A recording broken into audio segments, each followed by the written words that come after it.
First question. Create a decorator called permission, which authorizes the execution of the decorated function if keyword argument secret is Jupiter. Create a decorator function called price query with implicit arguments and implicit keyword arguments, which reads a CSV file and returns the price of an item from the CSV file. A CSV file can be generated from an Excel file or an ODS file. I want to show you a very tiny ODS file from which I will generate a CSV file. Here we have the supplier name, here we have the product names, and here we have the prices of each item. First of all, I want to show you how to open a CSV file and read it and show you what is in the row. I will use CSV module and I start my code with with statement. A with statement is a template for opening a file that ensures the file is closed when the block is left. So with open, name of my CSV file, I already said CSV file in my directory, the same directory. Here is query example.csv. And the keyword argument new line, it's an empty string, and it should be an empty string for a CSV file. As f, then I call the reader method of the CSV module, and I execute CSV reader of f, and for every row in the reader, I want to print the row to see what is in there. As you can see, it gives me lists with strings, Continental, tires, 12, etc. But all of the data are here. Now I will create the decorator permission. As you remember, in a decorator, you call the parameter is function, func. You have a wrapper function, and at the end, the decorator should return the wrapper. Inside the wrapper function, that I will have implicit arguments and implicit keyword arguments. First of all, I will check if the keyword argument secret is Jupiter. If it is true, then make a greeting with welcome, execute the function. If it is false, print you don't have access. Then I will create my main function, price query, but decorated with permission. So add permission, then I start defining my function with implicit arguments and implicit keyword arguments.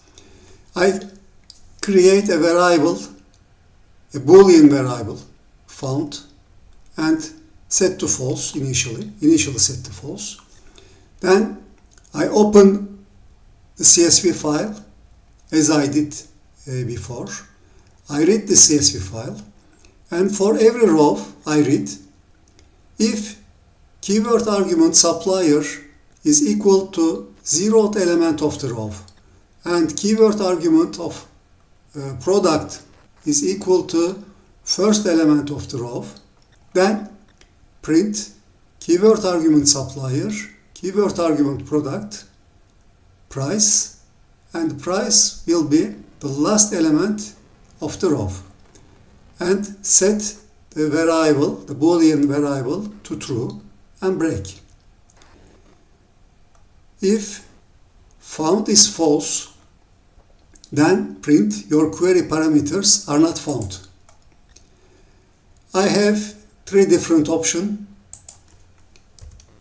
First one, supplier Continental, product tires, and secret Jupiter. I run my code and there is a welcome greeting, then Continental tires price 12. Continental tires 12. Then I will comment this line and uncomment the second line. Supplier Continental, product tires, but it's not correct, and secret is correct. I run my code. I still have a greeting, but I have a different alert. Your query parameters are not found. Last option, supplier is correct, product is correct, but secret is not correct. I run my code and I have an alert telling me that I don't have access. Second question, create a function called GCD conventional.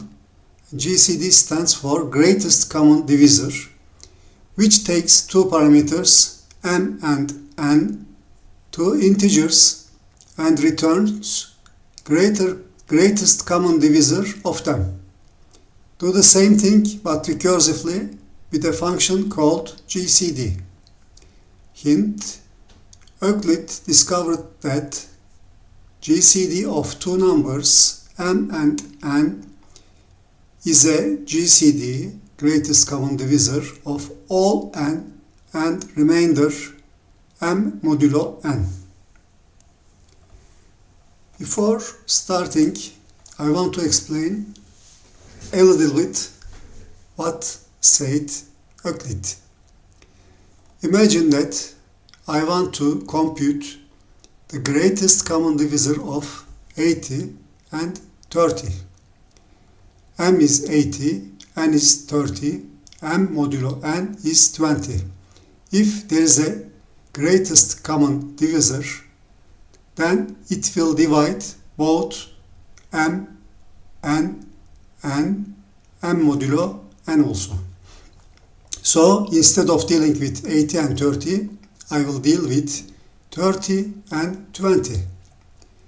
M is 30, n is 20, m modulo n is 10. Instead of dealing with 30 and 20, I will deal with 20 and 10. M is 20, n is 10, m modulo n is 0. And when m modulo n is 0, I still keep doing the same thing.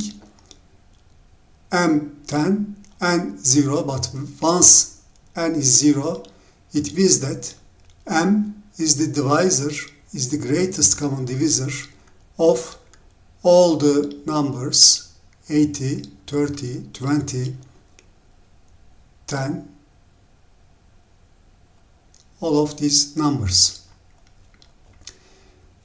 Now I can define my function GCD conventional m n.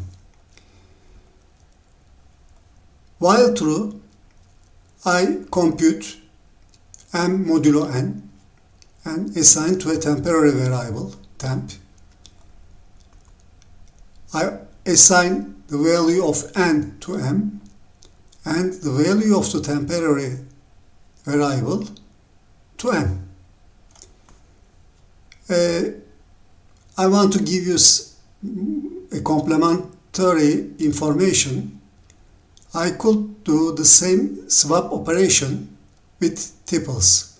I create a new tuple with m and n, and I assign the value of n to m and the value of m modulo n to n. It will do exactly the same thing. If n is equal to 0, as here, return m. In the second function, which will be the recursive version of the first function, I define my function GCD mn. If n is equal to 0, return m. If n is equal to 0, return m. Else, if not, return, call the function itself, but with n and m modulo n. To test the codes I written, I set m equal to 510, n equal to 153. Then I will execute GCD conventional mn and print the result. Then I will set the value of m equal to 153 and assign 510 to n. Then I will execute GCD mn and print the result. And both gives the same thing, 51 and 51. Third question. Create a function called randomly sort that takes 4 parameters x, y, z and t, 4 integers, and with the help of shuffle method of random module returns ascending sorted form of x, y, z and t. From random import shuffle, define randomly sort x, y, z and t. This function takes 4 parameters, all integers. If they are sorted, it returns them. If not, shuffle them and recursively call itself until they are sorted. The first thing is to make a comparison between x, y, z and t. If x is less than or equal to y, which is less than or equal to z, which is less than or equal to t, then return x, y, z, t. Otherwise, if not, random shuffle method shuffle the sequence in place, but tuples are immutable. So I have to work with lists. I create a list with the tuple x, y, z, t and assign to a variable temp. Shuffle the temp, the list temp. In order to assign the new values to my parameters, first create a tuple from the list, shuffled list. I create a tuple and assign to A, and unpack A to assign the new values to x, y, z and t. Then call randomly sort function with the new x, y, z and t. To test, first of all, I will assign 51, 12, 3 and 36 to x, y, z, t and execute randomly sort. Print the result. 3, 12, 36 and 51. It works. Then, in order to check if there are 2 or more values which are equal, and if there is a negative number, negative integer, I assign -1, 81,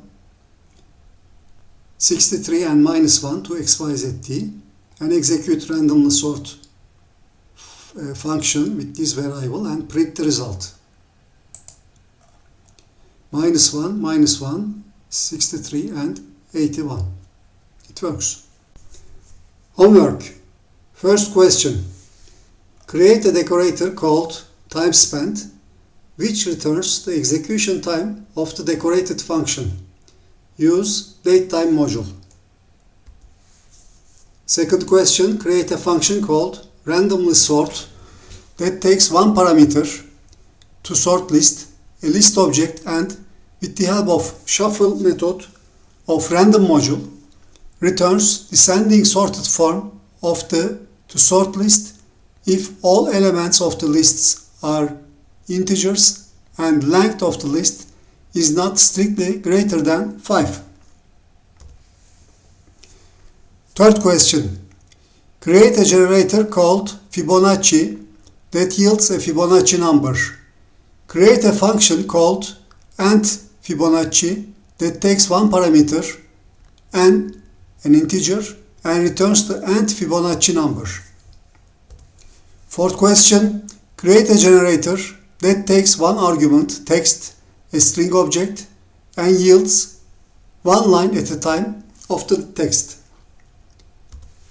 A text can be something like that. It's a paragraph copied from Wikipedia about Euclidean algorithm.